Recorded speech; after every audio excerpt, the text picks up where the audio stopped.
I wasn't sold on Syfy's new horror TV show with a 93% on Rotten Tomatoes, Revival, until it took a major character risk that will change the series forever. The cast of Revival is led by Melanie Scrofano, who portrays Deputy Dana Cypress in rural Wausau, Wisconsin. It focuses on the resurrection of the recently deceased in the town. Reviews for Revival have been positive, but I haven't been sold on the show's premise and story just yet.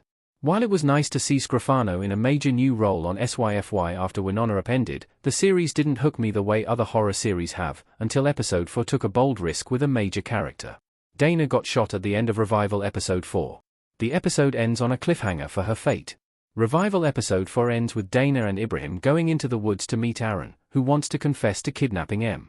However, Em is also there, and uses her newfound strength to nearly choke him to death. Luckily, she doesn't, and is able to tell her he may have been involved, but he wasn't the person who killed her. Before he can say more, though, he's shot and killed by an unknown sniper. Dana arrives on the scene, confused, and watches as her sister also gets shot through the stomach. However, the bullet passes through her and hits Dana, who collapses to the forest floor. The episode ends without revealing what her fate from the wound will be. Luckily, a preview for episode 5 reveals she survives, but is in critical condition. It seems like Ibrahim helped save her life, having heard the gunshots at the very end of episode 4.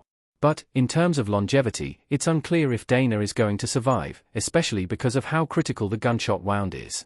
How Dana's injury will change Revival forever. She'll be taking a backseat to her sister going forward. Em Cypress in Revival.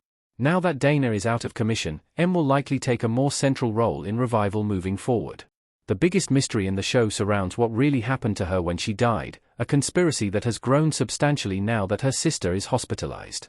Her injury will only motivate Em to find the truth faster. Since Dana's wound placed her in critical condition, it'll probably take a long time for her to recover. This could mean the majority of Revival going forward will be from Em's perspective, passing the protagonist torch over to her for the foreseeable future.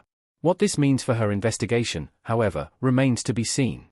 Because of its bold decision to incapacitate such a major character, Revival has piqued my interest for where its story is going to go from here.